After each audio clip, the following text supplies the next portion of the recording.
Brian will use some of his prior life experiences to help him survive in the wilderness. Listen to find out what Brian does and what he learns about living in the wilderness. Later, I will ask you to give me reasons why the type of shelter Brian is making is a good choice.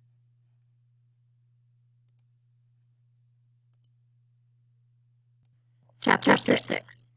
2 years before he and Terry had been going around down near the park, where the city seemed to end for a time, and the trees grew thick and came down to the small river that went through the park. It was thick there and seemed kind of wild, and they had jokingly made things up, and then pretended that they were lost in the woods, and talked in the afternoon about what they would do.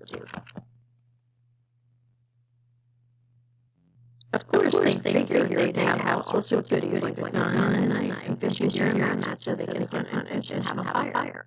I wish you were here, Terry, he thought, with a gun and a knife and some matches. In the park that time, they decided that the shelter was a lean-to, and Brian set out now to make one up. Maybe cover it with grass or leaves or sticks, he thought, and he started to go down to the lake again, where there were some willows he could cut down for braces. But it struck him that he ought to find a good place for the lean-to, and so he decided to look around first.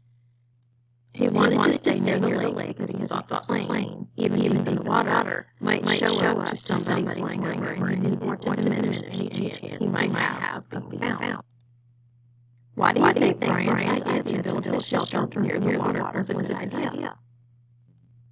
His eyes fell upon the stone ridge to his left, and he thought at first he should build a shelter against the stone. But before that, he decided to check out the far side of the ridge, and that was where he got lucky. Using the sun and the fact that it rose in the east and set in the west, he decided that the far side was the northern side of the ridge. At one time, it was far past it had been scooped up by something, probably a glacier. And then the scooping had left a kind of sideways hole back in under the ledge. It wasn't very deep, not a cave, but it was smooth and made a perfect roof, and he could almost stand in under the ledge. He had to hold his head slightly tipped forward at the front to keep it from hitting the top. Some of the rock that had been scooped out had also been pulverized by the glacial action, turned into sand, and now made a small sand beach that went down to the edge of the water in front and to the right of the overhang. It was his first good luck. No, he thought. He had good luck on the landing, but this was good luck as well. Luck he needed. All he had to do was wall off part of the bowl and leave an opening as a doorway, and he would have a perfect shelter, much stronger than a lean-to, and dry because the overhang made a watertight roof. He crawled back in under the ledge and sat. The sand was cool in the shade, and the coolness felt wonderful to his face, which was already starting to blister and get especially painful on his forehead, with the blisters on top of the swelling. He was also still weak. Just to walk around the back of the ridge and the slight climb over the top had left his leg rubbery. It felt good to sit there for a bit under the shade of the overhang in the cool sand. And now, he thought, if I just had something to eat, anything. When he had rested a bit, he went back down to the lake and drank a couple of swallows of water. He wasn't all that thirsty, he thought the water might help take the edge off his hunger. It didn't. Somehow the lake water actually made it worse, sharper than it. He thought of dragging wood to make a wall on part of the overhang, and picked up one piece to pull up. But his arms were too weak, and he knew then that it wasn't just a crash injury to his body and head. It was also that he was weak from hunger.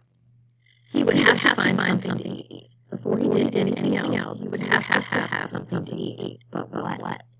Brian leaned against the rock and stared out at the lake. What in all of this was there to eat?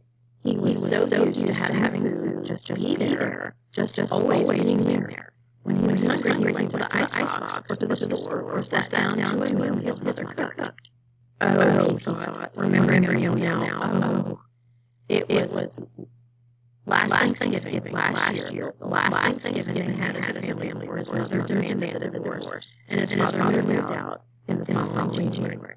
Brian already knew the secret, but did not know it would cause them to break up, and thought it might work out. The secret that his father still did not know, but that he would try to tell him when he saw him. The meal had been turkey, and they cooked it in the backyard in a barbecue over charcoal with the lid down tight. His father had put hickory chips on the charcoal, and the smell of the cooking turkey and the hickory smoke had filled the yard. When his father took the lid off, smiling, the smell that had come out of was unbelievable. And when they sat to eat, he knew it was wet, juicy, rich, and had taste of smoke in it. He had to stop this. His mouth was full of saliva, and his stomach was twisting and growling. Why is Brian's mother's secret important to the story? What was there to eat? What had he read or seen that told him about food in the wilderness? Had there been something? A show, yes, a show on television about Air Force pilots and some kind of course they took. A survival course. All right. He had the show coming into his thoughts now. The pilots had to live in the desert. They put them in a desert town in Arizona or someplace, and they had to live for a week. They had to find food and water for a week. For water, they made a sheet of plastic into a dew-gathering device, and for food, they ate lizards. That was it. Of course, Brian had lots of water, and there weren't too many lizards in the Canadian woods that he knew. One of the pilots used a watch crystal as a magnifying glass to focus the sun and start a fire, so he didn't have to eat lizards raw. But Brian had a digital watch without a crystal, broken hat, so the show didn't help much.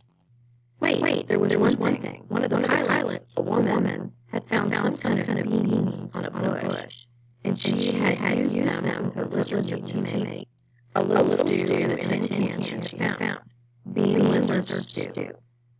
There weren't any beans here, but there must be berries. There had to be berries. Berries was around. That's what everybody said. Well, he'd actually never heard anybody say it, but he felt that it should be true. There must be berry bushes. He stood out into the sand and looked up at the sun. It was still high. He didn't know at home it would be 1 or 2 if the sun was that high. At home, at 1 or 2, his mother would be putting away the lunch dishes and getting ready for her exercise class. No, that would have been yesterday. Today she would be going to see him. Today was Thursday, and she always went to see him on Thursdays. Wednesdays was the exercise class, and Thursdays she went to see him. Hot little jets of hate worked in his thoughts. Pushed once, moved back. If his mother hadn't begun to see him and forced the divorce, Brian would be here now. He shook his head. Had to stop that kind of thinking. The sun was still high, and then he had some time before dark to find berries. He didn't want to be away from his. He almost thought of it as home, shelter, when it came to be dark. He didn't want to be anywhere in the woods when it came to be dark, and he didn't want to get lost, which was a real problem.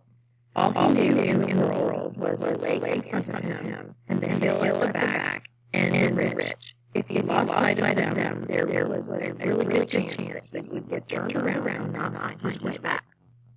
So he had to look for berry bushes, but keep the lake or the rock ridge in sight at all times. He looked up the lake shore to the north. For a good distance, perhaps 200 yards, it was fairly clear. There were tall pines, the kind with no limbs until very close to the top, with a gentle breeze sighing in them, but not too much low brush. 200 yards up, there seemed to be a belt of thick, lower brush starting about 10 or 12 feet high, and then formed a wall he could not see through. It seemed to go on around the lake, thick and lushly green, but he could not be sure.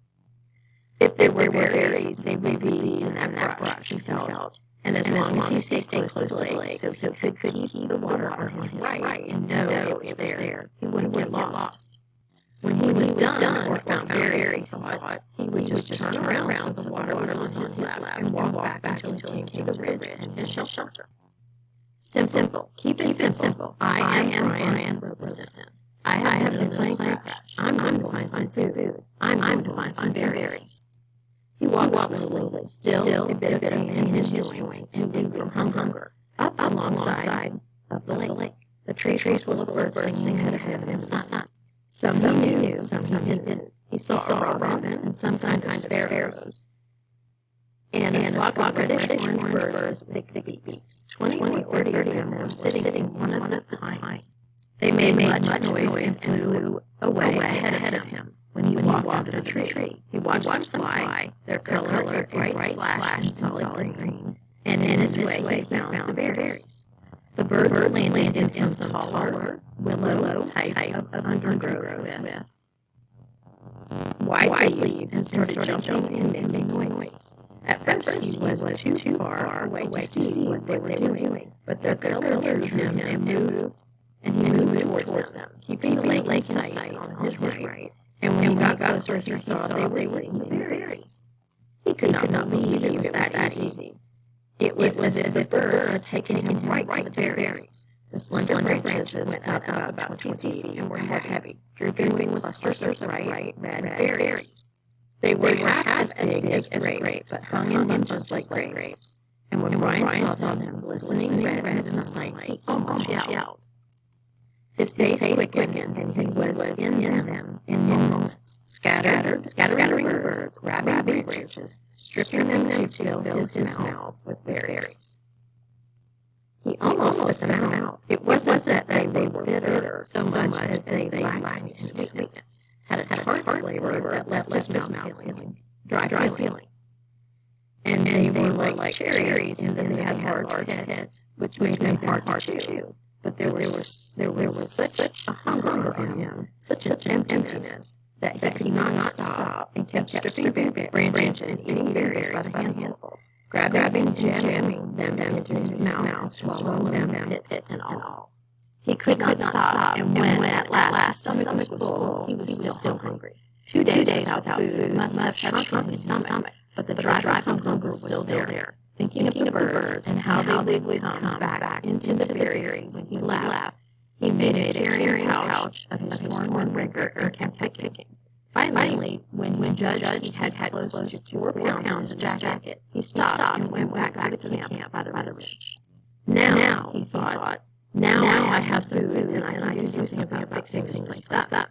He glanced at the sun and saw he had some time before dark. If I only had hatchets, he thought, looking ruefully at the beach and lakeside. There was driftwood everywhere, not to mention dead and dry wood all over the hill, and dead, dry branches hanging from every tree. All firewood, and no matches. How did they used to do it, he thought? Rub 2 sticks together? What do you think Brian might be able to use to help him start a fire?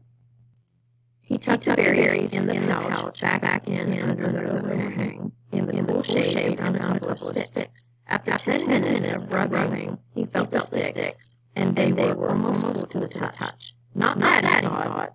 They didn't do fire that way. He threw the sticks down in disgust. So no fire. But he could still fix the shelter and make it.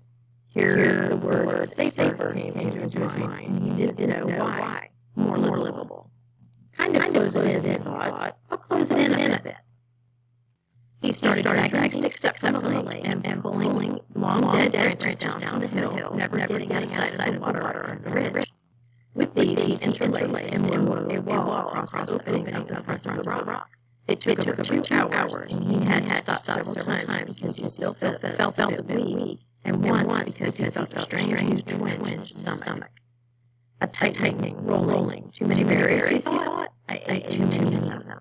But it was gone soon, and he kept working until the entire front of the overhang was covered, save for a small opening at the right hand, near the lake. The doorway was about 3 feet, and when he went in, he found himself in a room almost 15 feet long and 8 to 10 feet deep, with the rock wall sloping down at the rear. Good, he said, nodding. Good.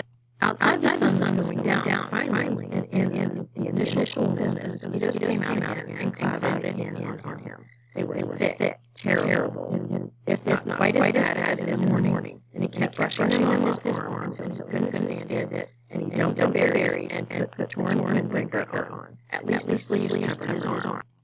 Wrapped in a jacket, with the darkness coming on fast, he crawled back in under the rock and huddled and tried to sleep.